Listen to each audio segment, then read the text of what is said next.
Dear student, today I am teach to you 10th English subject first unit in first lesson 1.1 a teenager prayers.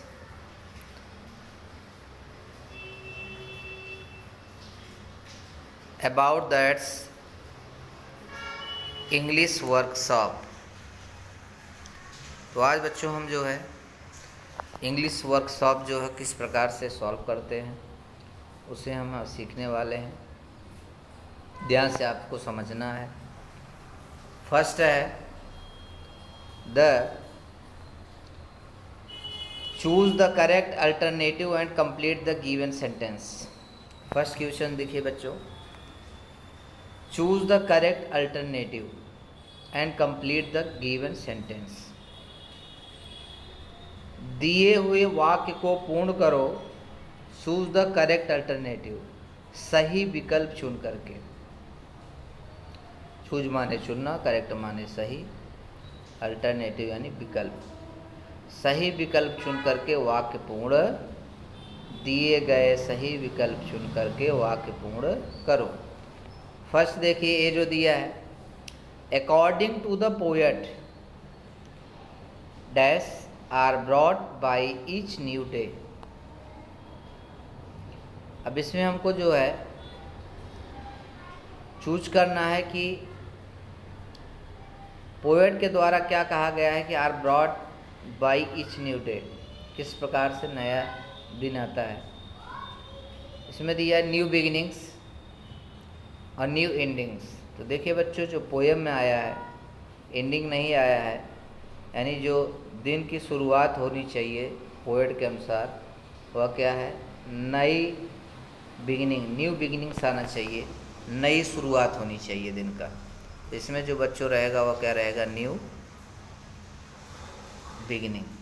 क्या रहेगा, new beginnings. आपको याद रखना है। अगले में है we must decide to take the road which leads to. We must decide to take the road which leads to. इसमें क्या रहेगा, आप पोएम में नहीं समझ में आता था, आप पोएम में जाइए। पोएम में आपको देखिए यहाँ दिया है,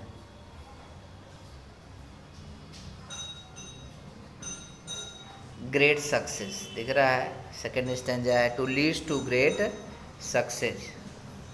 तो इसमें जो आएगा सेकेंड में क्या रहेगा, आपको याद रखना है। सेकेंड में क्या रहेगा, ग्रेट सक्सेस। ओके। थर्ड है the poet prays to the lord to help him stand for what is might, या राइट दिया है।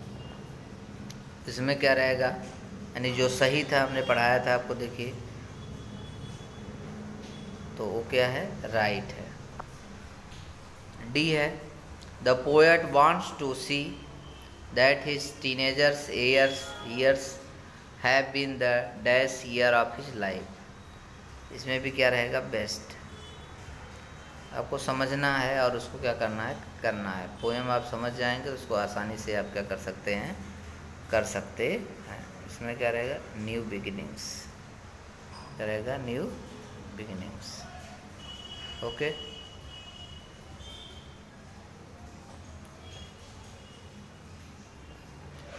आगे देखिए बच्चों, find and right the pair of rhyming words from the poem.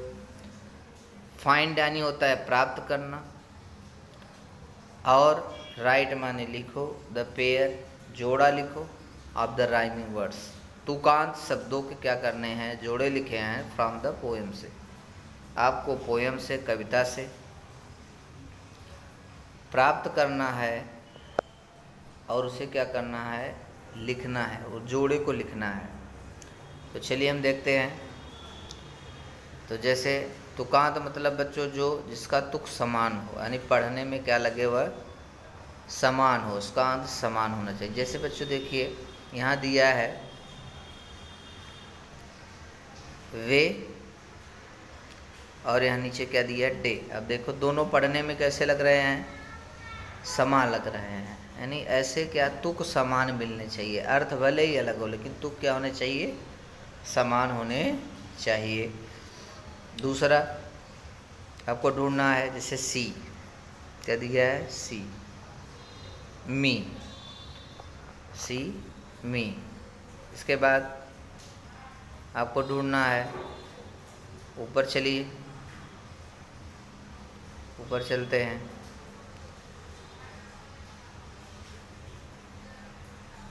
चलिए ढूंढिए, मेक दिखाई दिए, मेक, मेक, और यहाँ क्या दिया है, टेक, ठीक है। सक्सेस, डिस्ट्रेस, तो ये कुछ जो है इसमें दिए हैं, और आप देखिए उसमें और भी मिलेंगे। ये क्या है, कुछ राइमिंग वर्ड्स है इस पोएम में, तो इसे आपको क्या करना है, फिलअप करना है। जहाँ हमने आपको बताया वहाँ पे क्या करना है, इसे फिलअप करना है, ठीक है। यहाँ आपको पाँचों में से फिलअप कर लेना है। What is the rhyming scheme of the poem, choose the correct one from the following option. इसमें देखिए 5 ऑप्शन दिए गए हैं, 4 ऑप्शन दिए गए हैं। चारों ऑप्शन में क्या है, एक इसमें राइमिंग्स है।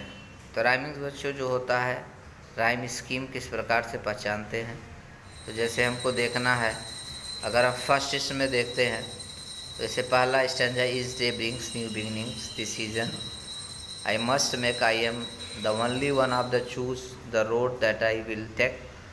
इसमें देखिए जो अंतिम लेटर है 1 लाइन का, देखिए उसमें जो अंतिम लेटर है यस है, और सेकंड वाले लाइन में देखिए उसका ई है, थर्ड में ई है, और फोर्थ में क्या है, ई है। तो इसमें क्या आ रहा है, ए बी बी बी, जो कि इसमें क्या है, नहीं है, ए बी बी बी नहीं है, यानी इसमें राइम स्कीम नहीं है। सेकंड लाइन में चले जाइए, ई यस डी यस मिल रहा है लास्ट में लेटर में, तो ई यस डी यस, तो ए बी और C B, A B C B.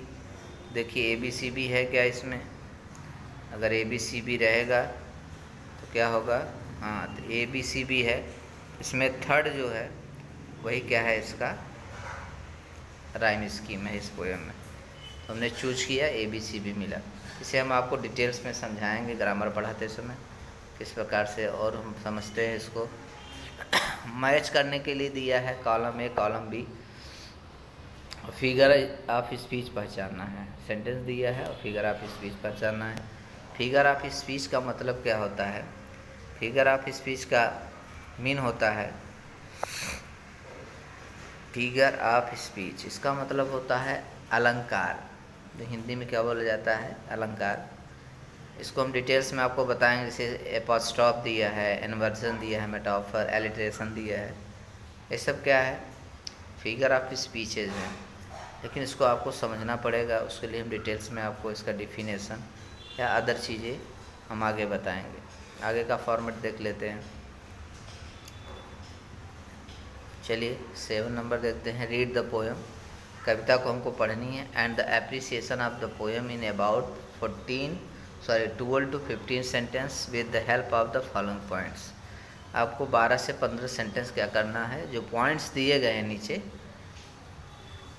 ये तख्ता देख करके आपको क्या करना है, 12 से 15 सेंटेंस आपको इस पॉइंट्स से रिलेटेड लिखने हैं, इनकी सहायता से। पॉइंट टाइटल दिया है, टाइटल क्या है बच्चों, टाइटल यानी शीर्षक। शीर्षक कौन है इसमें, आपको मालूम है, अ टीनेजर प्रेयर्स, आपको हम दिखा देते हैं। शीर्षक में आप क्या डालेंगे, अ टीनेजर्स प्रेयर, ओके। फिर हम चले जाते हैं, दूसरे में क्या पूछा है, पोएट। पोएट यानी कवि, इसमें कवि कौन है वो आपको ध्यान में रख लेना है। तो कवि सर इसमें कौन है, जे मोर्से। जे मोर्से इसके क्या हैं, कवि हैं, ओके गुड। आगे देखिए, फिर क्या पूछा है, ये आपको 7 से 8 नंबर के लिए आता है एग्ज़ाम में। राइम स्कीम क्या है, तो राइम स्कीम हमने आपको देखिए इसमें बताया ABCB। क्या बताया, ABCB, तो आपको वहाँ ये लिख देना है राइम स्कीम है। फेवरेट लाइन, आपको जो लाइन पसंद आए, यानी तुमको लाइन जो पसंद आई उसको क्या करना है, उसे लिखना है। सेंट्रल आइडिया लिखनी है, यानी जो थीम है इसका उसको आपको क्या करना है, लिखना है। फिगर ऑफ स्पीच, आपको जैसे पूर्णतः नहीं समझ में आता है तो फिगर ऑफ स्पीच क्या करिए, यहाँ जैसे दिया है एपस्ट्रॉफ, इन्वर्जन, मेटाफर, एलिट्रेशन, ये जो आपको दिया गया है ये आप वहाँ लिख सकते हैं। इतने फिगर ऑफ स्पीच इस पोएम में आया हुआ है, तो कोई भी 2-3 आप लिख देंगे तो भी चलेगा, ठीक है।